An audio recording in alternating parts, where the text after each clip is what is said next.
वाणियों को हम लोग को श्रवण कराएं ताकि संत जी। बारे बार दान करो सद्गुरु देव मार इहाँ सबा हम में महिमाया परंपार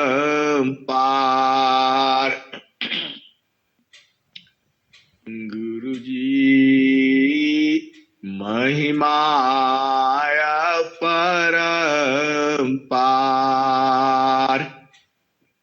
शरण शरण मैं शरण हूँ हे गुरु बंदी छोर मोहि उबारो हे गुरा यह सबार निहार गुरु जी यह सबार निहार दुख सागर में बूढ़ता सुध लीजिए जन आए अब विलंब जनी कीजिए बाह पकड़ जन धाय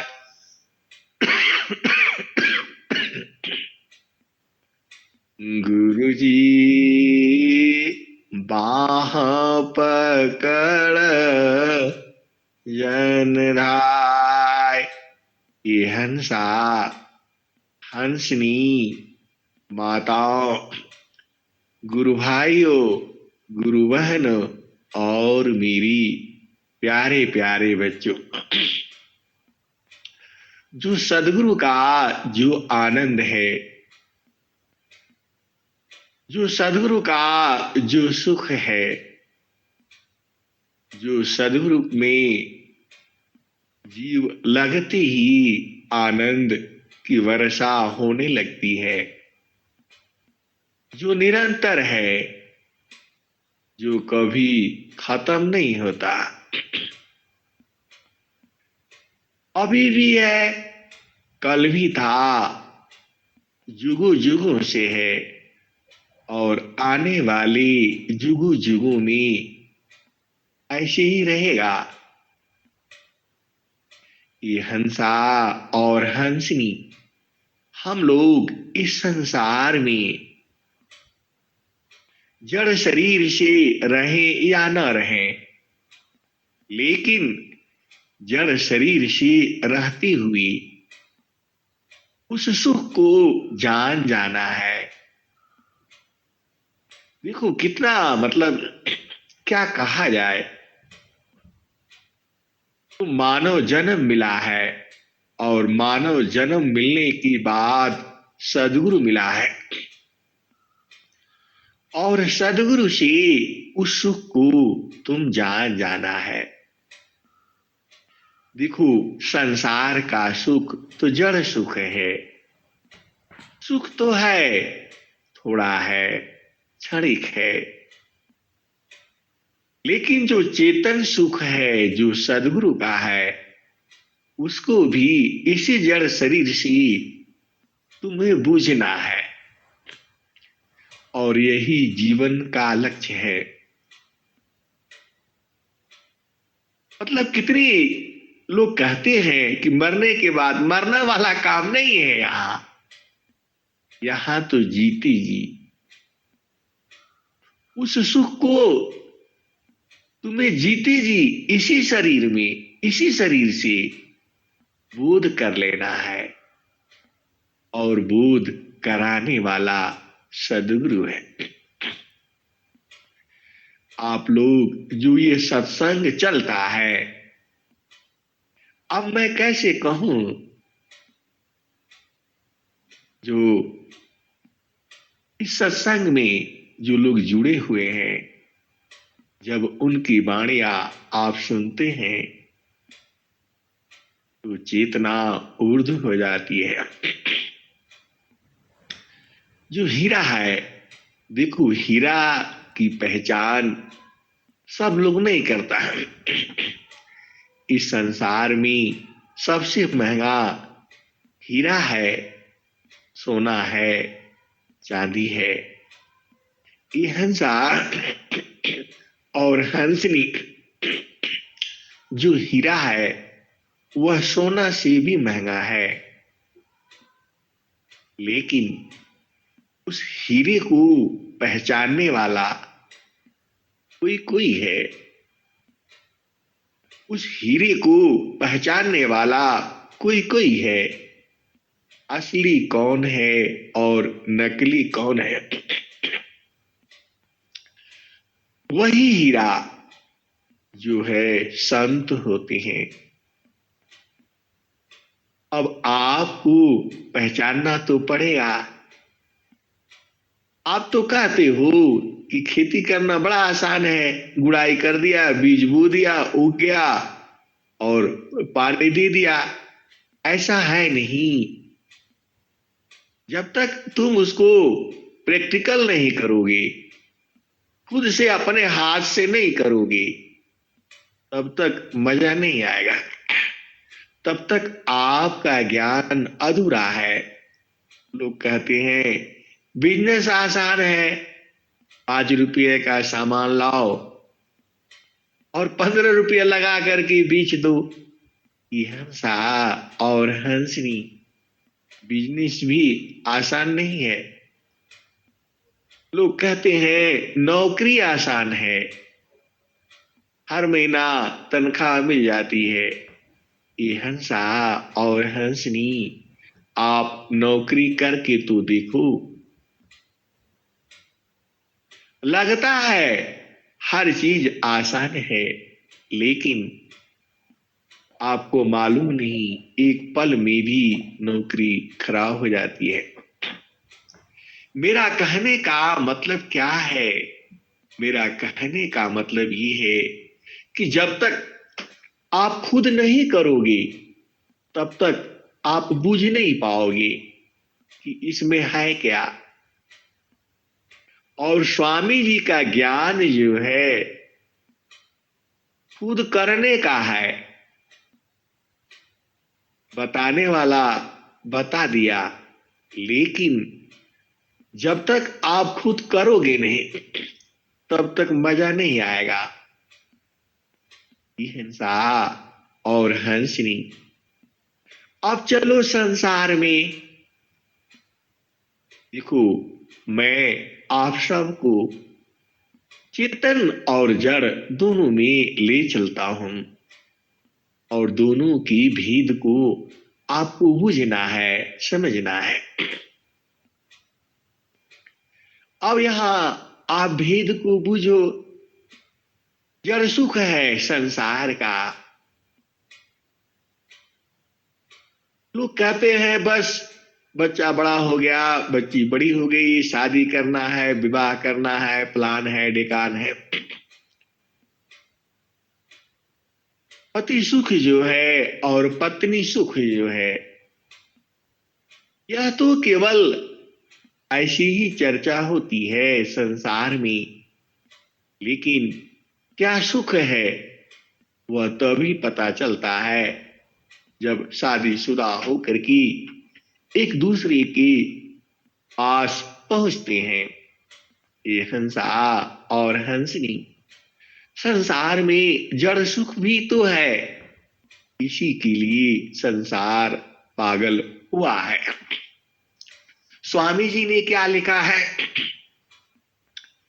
जामे तुम सुखा जानती, सो है दुख का रूप।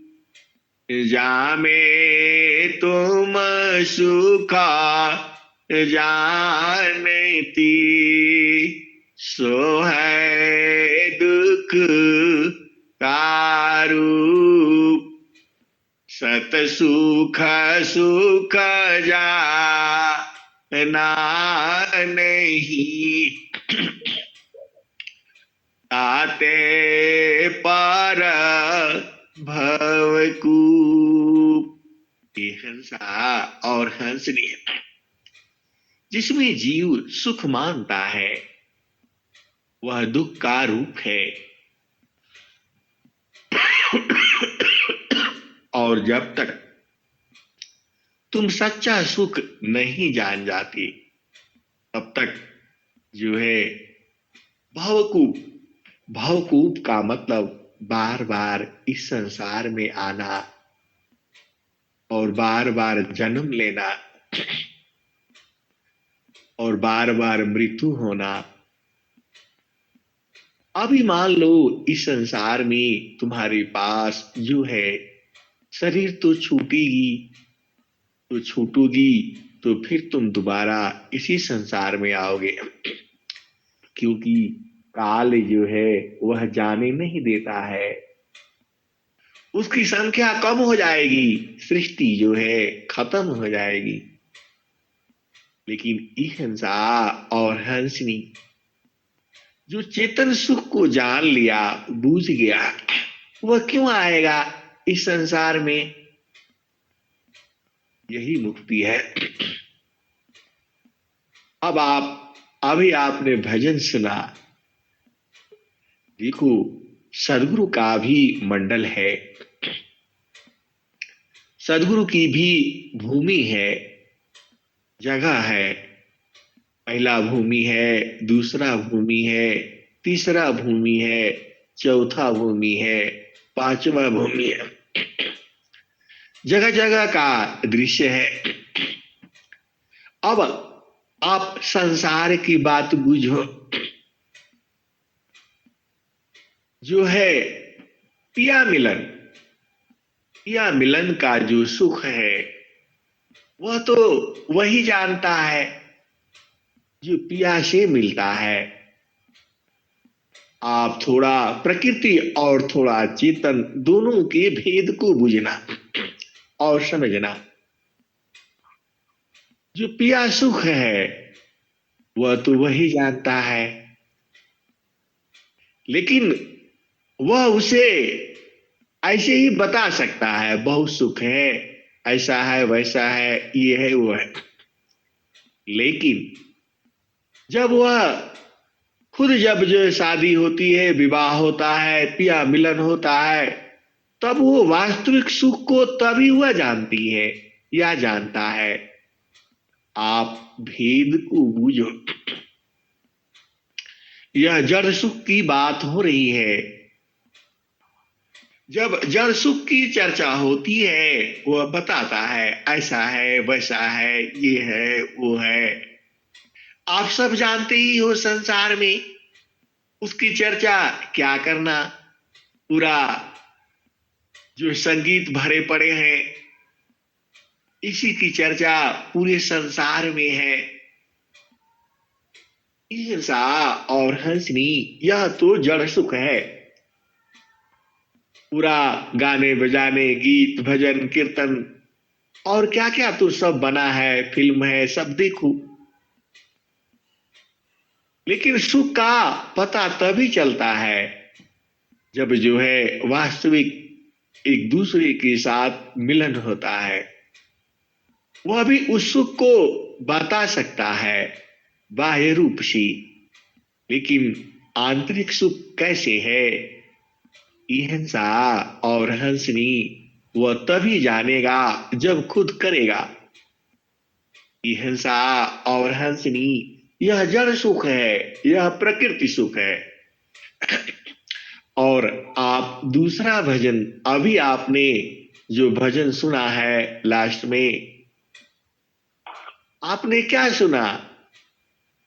वह जो है दोनों शादीशुदा है, मतलब प्रकृति की नहीं, चेतन की।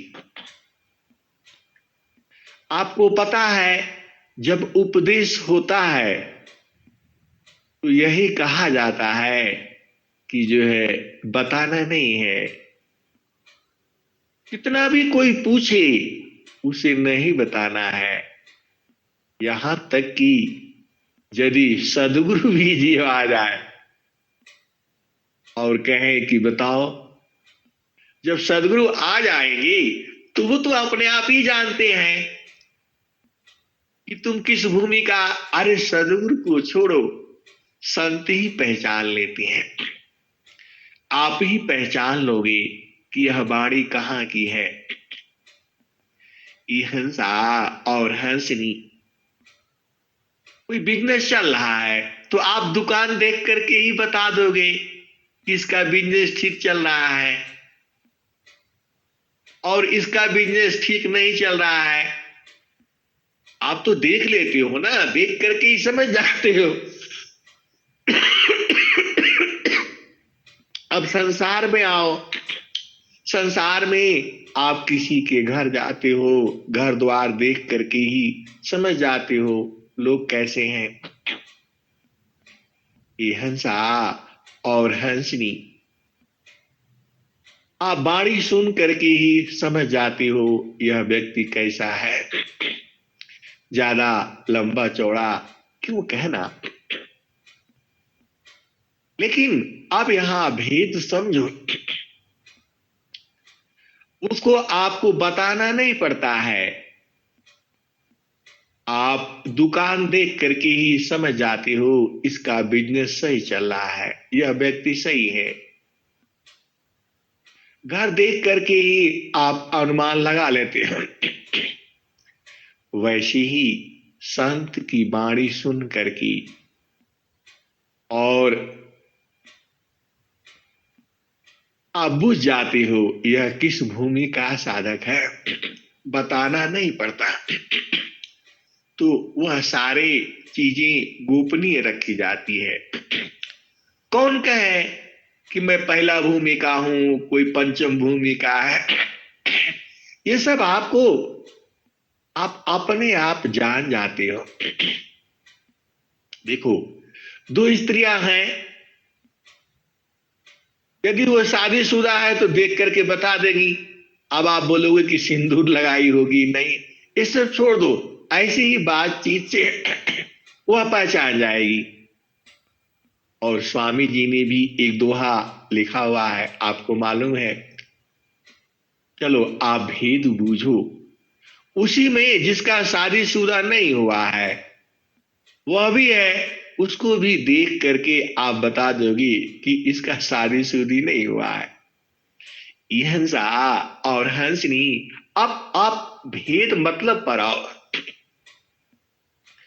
अब यहां जो है एक सखी जो है कहती है कि चलो वहां उस देश में थोड़ा भेद को बूझो।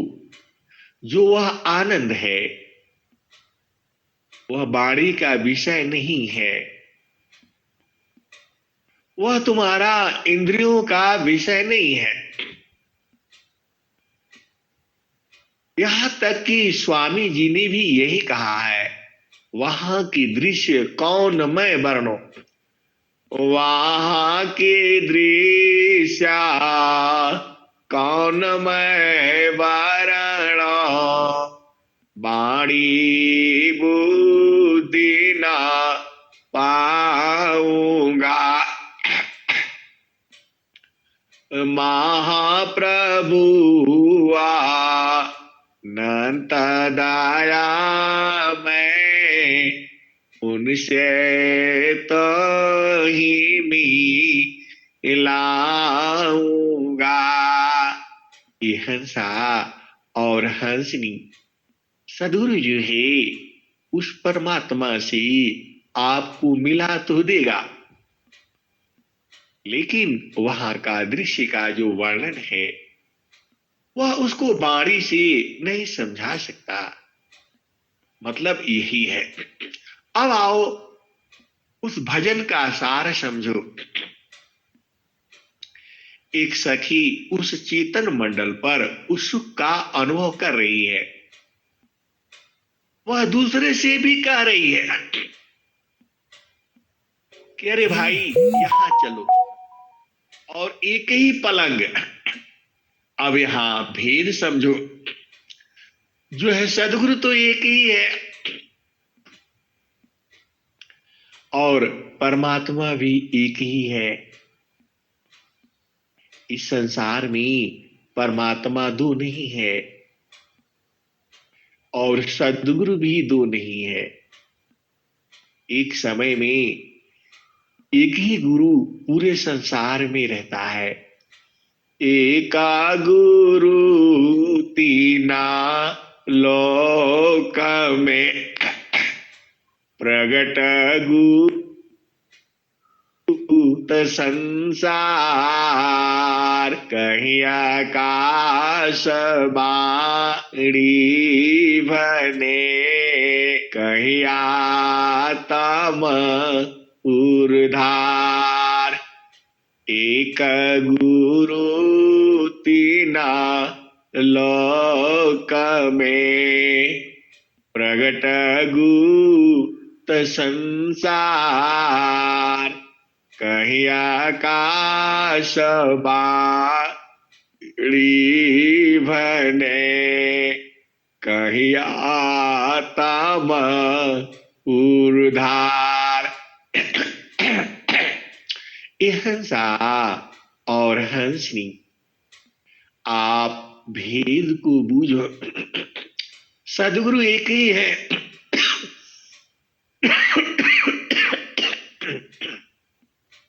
और हम सभी एक ही से आनंद लेते हैं। जिसकी साधना मैं करता हूं वही साधना आप भी करते हो। जिसका सुमिरन मैं करता हूं उसी का सुमिरन पूरा विहंगम योग के सभी साधक करते हैं। अब वहां पर मंडल अलग अलग है। देखो, आप भेद को बूझो। जो सखी जो है, सखी मतलब आप समझ ही रहे हो। हम लोग सदगुरु को जो है आत्मा को स्त्री रूप में माना गया है और परमात्मा को, सदगुरु को पुरुष रूप में माना गया है। हालांकि यहां जड़ से कोई काम नहीं है, यहां चेतन से काम है। तो आप भेद को बूझो। सभी लोग, ऐसा तो नहीं है कि आपको कहा जाता है कि आप इस गुरु का चरण का ध्यान करो, अब पहला भूमि का है, अब दूसरा भूमि का है, तो इस गुरु का चरण का ध्यान करो। ऐसा तो नहीं कहा जाता। सबका भूमि एक ही है, मतलब पलंग एक ही है। अब उसी पलंग पर सब बैठते हो। पूरा जो है जिसको जिसको उपदेश होता है, तो अब वहां वो जो सदगुरु का जो चेतन मंडल है, जड़ मंडल आपको पता ही है, 1 से 3 तक जड़ संसार की चर्चा है। और जड़ संसार में भी अनंत ज्ञान है। हम लोग कहते हैं कि अरे हम तो बुझ गए, हम जान गए। ये हंसा और हंसनी इतना आसान नहीं है। जब तक आप लगे रहोगे आप जानते रहोगे, जानते रहोगे। हट जाने से भूल जाता है, इसीलिए बार बार वहां लगे रहना है। तो वह सखी कहती है एक ही पलंग, मतलब भूमि एक ही है। प्रथम भूमि है या द्वितीय भूमि है, तृतीय भूमि है या चतुर्थ भूमि है। चलो मान लो चेतन की ही बात करते हैं, चतुर्थ भूमि है। तो जो सेज है, जिसको सेज कहा गया, जो पलंग कहा गया है, उसी पर आप भी हो। स्त्री भी है और पुरुष भी है। देखो, आत्मा स्त्री पुरुष नहीं है। थोड़ा संसार में चलो, थोड़ा चेतन में चलो और दोनों को बूझो, तो सभी आत्माएं उसी मंडल पर हैं और सद्गुरु संग है। और जब आप जगे हो तब आप आनंद ले रहे हो, आनंद मिल रहा है, वह तो अपने आप ही है।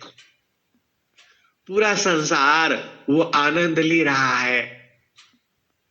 जो भेदी है, जो हंस है, जो हंसनी है, जो प्रेमी है, तो वही वह सखी कहती है, हे सखी चलो, एक ही पलंग रहेगा, एक ही सेज रहेगी और हम दोनों, अब यहां भेद को बूझो, दोनों एक ही साथ उस सुख का उपभोग करेंगे। दूसरी सखी कहती है कि तुम्हारा पिया किस वर्ण का है। देखो, दोनों को उपदेश तो है, दोनों ही जानती हैं चेतन मंडल को, लेकिन वह अब एक दूसरे को समझना चाहती हैं, बूझना चाहती हैं, तो वही पूछ रही हैं कि तुम्हारा पिया किस रंग का है, उसका उम्र क्या है। ये हंसा और हंसनी, देखो चेतन सुख को कैसे कैसे बताने के लिए संतों ने कैसा कैसा भजन आपके लिए ही तो बनाया है, उस सुख को बूझने के लिए ही तो बनाया है। तो क्या है, तो कहती है जब जब आलस आवे, मतलब जब हमारी चेतना प्रकृति में हो जाती है तो सदगुरु जगा देता है। आप जड़ सुख को बूझो और चेतन सुख को समझो, दोनों बात एक ही है। जब हम उस सेज पर होते हैं, एक तो संसार का सेज आप जानते ही हो, लेकिन यहां चेतन सेज की चर्चा दोनों सखी कर रही हैं। एक ही पलंग, मतलब दोनों का मंडल एक ही है, सेज एक ही है। रंगा माल में सेज पिया की, सोवेला संत सुजाना हो, घटी में पियवा पहचाना हो, शुभ भैल संत सुजाना।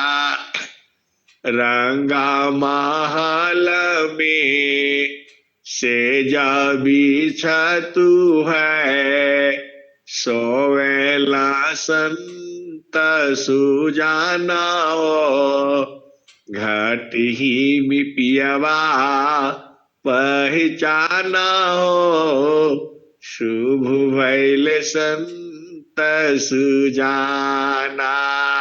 ये हंसा और हंसनी, आज तो भेद को बूझी जाना। अब देखो, जो जड़ सुख है वह तो थोड़ी देर के बाद खत्म हो जाएगा, लेकिन चेतन खत्म नहीं होता, वह निरंतर है, अभी भी है, कल भी रहेगा, वो 24 घंटे है। यही फर्क है जड़ सुख का और चेतन सुख का। तो वही बताती है कि उसका पिया जो है न तरुण है, न मतलब न जवान है, न बूढ़ा है, वो अलग ही है। तो ये हंसा और हंसनी, जो वह चेतन सुख है, कहाँ मिलेगा? चेतन मंडल पे। देने वाला कौन है? वह परमात्मा है, वह परमात्मा एक ही है। तो वहां का जो जड़ सुख है संसार का, वो तो घटता बढ़ता रहता है, बदलता रहता है, अभी सुख है, अभी अगले पल दुख हो जाता है। ये हंसा और हंसनी, लेकिन वो ऐसा नहीं है, वह तो निरंतर ही है। आप थोड़ा दोनों सुखों की चर्चा को बूझो। जो चेतन है, चेतन मतलब खत्म नहीं होता, उसकी मृत्यु नहीं होती, वह समाप्त नहीं होता। तो जैसे ही हम लोग जड़ सुख की तरफ भागते हैं, सदगुरु जगा देता है। जब जब आलस आवे तब तक दिए जगाई। अरे सदगुरु तो चाहता है आप उस सुख को लो। हिंसा और हंसनी, यहाँ जड़ शरीर का कोई काम नहीं होता। यहाँ तो सूरत से काम होता है, सूरत का मिलन होता है। सूरत मिलन में आनंद जो है, सूरत का मिलन मतलब आत्मिक मिलन, इस जड़ मिलन से बहुत अधिक वो जो है वह प्रेम है। हिंसा और हंसनी, उसी से आप भटक गए हो। अब चूंकि आपको वह सुख सदगुरु देता है और सदगुरु ही वहां पहुंचाता है, आप उसी सुख की तो तलाश में भटक रहे हो। कौन उस सुख को पाएगा और कौन छोड़ेगा बताओ? ये हंसा और हंसनी, जो संसार का जो सुख है,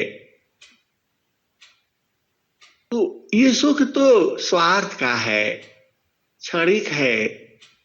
लेकिन जो चेतन है वह तो समाप्त नहीं होता।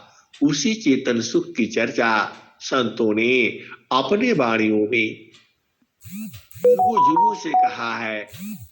आने वाले जुगु जुगु में भी कहा जाएगा और अभी भी कहा जा रहा है। तो आपको देखो, सदगुरु को जो है, सदगुरु तो सभी के साथ प्रेम करता है, सभी जीवों के साथ। मनुष्य जोनी में आप उसके नजदीक हो जाते हो और बुझ जाते हो। देखो, आपका सदगुरु ऐसा है, इसी जड़ शरीर से चेतन सुख का अनुभव करा देता है। इतना बड़ा गुरु है, इतना बड़ा आपका सदगुरु है, आप नहीं बूझते हो, अलग बात है। यह संसार है, बहुत से लोग उपदेश लेकर के भी। अच्छा ये बताओ, जब तक आप अपने मंडल पर नहीं बैठोगे, मान लो आपने बिजनेस खोला है, आप दुकान में नहीं बैठोगे तो आपका बिजनेस कैसे चलेगा? नहीं चलेगा। आप खेती करते हो, आप खेती में नहीं जाओगे, नहीं देखोगे, सांड है, भैंसा है, चोर है, तो बिगड़ जाएगा। आप मान लो एक डॉक्टर हो, अपने दुकान में नहीं बैठोगी तो आपके पास मरीज कहां से आएंगी? आप भेद को समझो। वैसे ही सदगुरु का जब मंडल है, आप ठीक है, आप कह दो हमें अनुभव नहीं होता, लेकिन कम से कम बैठो तो। कौन जो है आपका ग्राहक कैसा है उसको आप देखोगे नहीं, आप समझोगे नहीं, आप बूझोगे नहीं, तो कैसे आपका कर पाओगे संसार में? जब आप संसार का काम नहीं कर पाते हो तो चेतन सुख को आप कैसे बूझोगे? आप बताओ। वहां रहना पड़ेगा आपको और निरंतर रहना पड़ेगा। स्वामी जी तो आपको पता ही है क्या कहते हैं, एकदम बराबर रहो, हटना नहीं है एक पल के लिए भी। और स्वामी जी तो कहते ही हैं, मुक्ति भुक्ति क्या लेऊंगा, क्या मांग जगमान, शरण शरण मैं शरण हूँ, भक्ति दया करुदान। यह हंसा और हंसनी, सदगुरु क्या चाहता है? आप सदगुरु मतलब हमारा सदगुरु, हमारा मतलब अनंत श्री सदगुरु सदाफल देव जी महाराज, वो क्या कहते हैं? देखो स्वामी जी कौन है? अभ्यास सिद्ध सदगुरु हैं। वह नित्य अनादि सदगुरु नहीं है, स्वयं सिद्ध सदगुरु नहीं है। इसीलिए वह क्या कहते हैं? कबीर साहब ने ऐसा नहीं कहा, लेकिन स्वामी जी ये बात कहे हैं। देखो दोनों में अंतर समझना। कबीर साहब ने कभी नहीं कहा कि मुक्ति भुक्ति क्या लेऊंगा, क्योंकि वो तो खुद ही नित्य अनादि सदगुरु हैं। लेकिन स्वामी जी ने ये बात कही, क्या कहा? आप रोज ही पढ़ते हो, लेकिन यहां पर सुनो, इसका कुछ भाव थोड़ा सा आपको ज्यादा समझ में आएगा। आपको पता है कितने तरह के सदगुरु हैं? 4 तरह के सदगुरु होते हैं। सदगुरु नित्या अनादि है, स्वयं सिद्ध गुरु आय, सिद्ध गुरु अभ्यास से परंपरा गुरु आय। ये हंसा और हंसनी, देखो दोनों में अंतर मतलब क्या है? देखो ऐसे ढूंढोगे तो अंतर नहीं है, लेकिन गुरु में अंतर है। गुरु में अंतर मतलब गुरु का प्रकार में अंतर है। स्वामी जी ने क्या कहा? अनंत श्री सदगुरु सदाफल देव जी महाराज ने, मुक्ति भुक्ति क्या लेऊंगा, क्या मांग जगमान, शरण शरण मैं शरण हूँ, भक्ति दया करुदान, मुक्ति सदा माना भावनी, हंस विभवी ज्ञान, तदपि मिले मही भक्ति वारा, मीननी रजीवी प्राण। ये हंसा और हंसी अनंत श्री सदगुरु सदाफल देव जी महाराज, स्वामी जी ने सदगुरु से, नित्य अनादि सदगुरु से यही प्रार्थना किया कि मुझे संसार का मान सम्मान ये सब कुछ नहीं चाहिए, मुझे तो मीन नीर जीवी प्राण, मतलब मैं निरंतर आपके चरणों में लगा रहूं। ये कौन कहा? आपका सदगुरु अनंत श्री सदगुरु सदाफल देव जी महाराज। तो स्वामी जी अभ्यास सिद्ध सदगुरु हैं और वर्तमान समय में आचार्य श्री स्वतंत्र देव जी महाराज ये परंपरा सदगुरु हैं। 2 सदगुरु आप बूझ ही गए। एक सदगुरु स्वयं सिद्ध सदगुरु भी आते हैं और कबीर साहब तो नित्य अनादि सदगुरु है ही है। स्वामी जी को अभ्यास सिद्ध सदगुरु पद पर क्यों बैठाया गया? क्योंकि स्वामी जी ने इस ज्ञान का प्रचार प्रसार करने के लिए पूरे विश्व में संकल्प जो लिया, जो उनको आनंद मिला, स्वामी जी को जो आनंद मिला उसी को वो तो देने के लिए, बताने के लिए, प्रचार करने के लिए स्वामी जी ने तो खुद ही संकल्प लिया कि मैं इस ज्ञान का प्रचार पूरे भूमंडल में करूंगा। हंसा और हंसनी, आप भेद को बूझो। तो जब तक उसको सदगुरु पद नहीं दिया जाएगा, वह उस ज्ञान का प्रचार भूमंडल में कैसे कर सकता है? नहीं कर पाएगा। इसीलिए स्वामी जी को क्या हुआ? जब प्रचारा बंद मैं कीना, झूसी प्रगट रस तो मदीना जगत गुरु अधिकार सुनावा हंस उदाहरण भेद बतावा। हंसा और हंसनी, इसीलिए स्वामी जी को अभ्यास सिद्ध सदगुरु साधना करके स्वामी जी ने उस ज्ञान को बूझा और जाना। स्वामी जी क्या लिखे हैं स्वरमेध में? बालापनया व्यास में मम शिराया गुलराग तब महिमा जाना नहीं अन्य कावन दुसात। यह सा और हंस रे तब महिमा नहीं जाना जब उनको उपदेश हुआ, लेकिन बाद में जान गए, बूझ गए, समझ गया, परख लिया। कौन? आपका सदगुरु, मतलब हमारे सदगुरु अनंत श्री सदगुरु सदाफल देव जी महाराज। यदि वह संकल्प नहीं लेते कि मैं इस ज्ञान का प्रचार पूरे भूमंडल में करूंगा, हिंसा और हंसनी हम लोग कहां होती? क्योंकि स्वामी जी साधना करके लिखे हैं।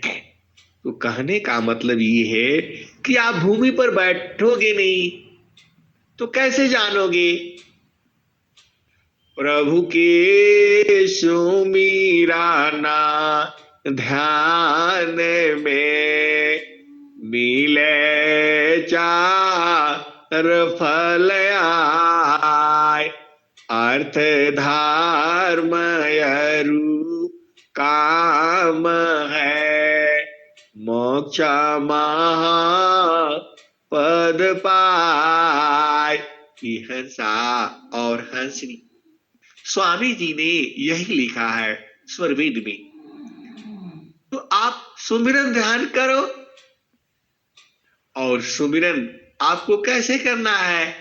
तो सुमिरन सुरती संभारिए बाहर की पट दी अंतर की पाटा खोली करा सुमिरा पुरु सविदे। हिंसा और हंसनी सूरत से सुमिरन करना है। तुम्हारा कुछ लगता नहीं है, तुम्हारा सांसारिक कोई कार्य में बाधा हो रहा है तो बताओ। कोई बाधा नहीं होता। आप संसार का काम करते रहो और गुरु चरणों में लगे रहो। यही तो इस विद्या में जो स्वामी जी का जो युग है वह विहंगम युग है। और विहंगम युग आपको पता है चतुर्थ भूमि से चालू होता है। चित्र योग जो है चौथी भूमि से चालू होता है, लेकिन प्रथम द्वितीय तृतीय भी करना बहुत जरूरी है, क्योंकि आपको इस संसार में रहना है। और यहाँ की भेद आप नहीं बूझोगी तो कैसे काम चलेगा? आपके साथ लोग प्रश्न करेंगे। बड़े बड़े विद्वान हैं, लेकिन हमारे यहाँ का एक साधक से वो एक पल में ही हार जाते हैं। पता है तो, क्योंकि वो केवल वाणी से जानते हैं। जैसे देखो हमारे यहाँ जो पंडित जी होते हैं मंदिर में आए, उन्होंने कहा अरे आपने हनुमान जी का फोटो नहीं रखा है, और तो क्या हनुमान चालीसा आप पढ़ लिया करिए, आपका सारे काम हो जाएगा। हमने बोला नहीं, मैं तो पढ़ता हूं। श्री गुरु चारण सा रोजा राजा निज मान मुख रसुधार वरणे रघुबर विमल जसा जोदायक फलचार। भगवान श्री राम जिनकी महिमा तीनों लोकों में है, जिनकी चर्चा तीनों लोकों में है। वरणे रघुबरा विमल जस जोदायक फलचार। श्री गुरु के कमलवत चरणों में, श्री गुरु चरण सा रोजा राजा निज मान मुख रसुधार। भगवान श्री राम जिनका जस तीनों लोकों में है, क्या कहते हैं, श्री गुरु के चरणों में मन रूपी मधुकर को लगाने से चारों फलों की प्राप्ति होती है। इसी का अर्थ वह श्री गुरु कौन है, वो आज तक नहीं बता पाए। पंडित जी विद्वान हैं, सब कुछ है, हनुमान चालीसा याद है, सब याद है, सब कुछ मालूम है, लेकिन जब उसकी गहराई में जाओ, वह श्री गुरु है कौन, जिसके लिए भगवान श्री राम कहते हैं हनुमान चालीसा में, वो आज तक नहीं बता पाए। बोला हाँ मैं बता दूंगा, उसका अर्थ होता है वो मैं पढ़ करके बता दूंगा। उस ज्ञान से क्या लाभ। विद्वान है, नौकरी चल रही है, सब कुछ है, घर परिवार चल रहा है, अच्छा बढ़िया धोती पहन करके टीका लगा करके रहते हैं, मौज मस्ती है, संसार सब समझता है। लेकिन जहां भेद की बात आ गई, जो हनुमान चालीसा का जो पहले ही दोहा में है, श्री गुरु चारण सा रोजा राजा निज मान मुख रसुधार वरणे रघुबरा विमल जस जोदायक फलचार। तो हमने कहा हमें हनुमान चालीसा का इतना ही मालूम है, उसके आगे मुझे याद नहीं होता, और मैं उसी श्री गुरु की तलाश में लगा हूं। तो आप बता दीजिए वह श्री गुरु है कौन, जिसके चरणों में मन रूपी मधुकर को लगाने से चारों फलों की प्राप्ति होती है। आज तक वो पंडित जी बताते ही रह गए, और जब भी मिलते हैं तो बस वही बातें हो जाती हैं, हाँ बस मैं अभी बताऊंगा। अरे कहां से बताएंगे, श्री गुरु की जो है जो बूझ जाए तो वही न बताएगा। तो यही संसार है। तो आपको केवल बाहर दुकान लगाने से नहीं होगा, उस दुकान में आपको बैठना होगा। खाना तो सभी बना लेता है, लेकिन उस भोजन में स्वाद अलग अलग होता है। आप भेद को बूझिए और समझिए। एक ही आटा है, एक ही सब्जी सबको दे दीजिए, आप 10 जगह बनवा लीजिए, और सब में स्वाद अलग अलग होता है। ये हंसा और हंसनी, आप भेद को बूझो। जितना हम कहते हैं उतना ही सही नहीं है, उसके आगे भी है और उसकी भी आगे है। तो कहते नहीं यहीं तक संसार है, यहीं तक नहीं है। एक पाद में सृष्टि पसारा, तीन पाद अमृत रहनारा, अमित पाद गुरु चरणन माही, सुरति निरति सी संत समाही।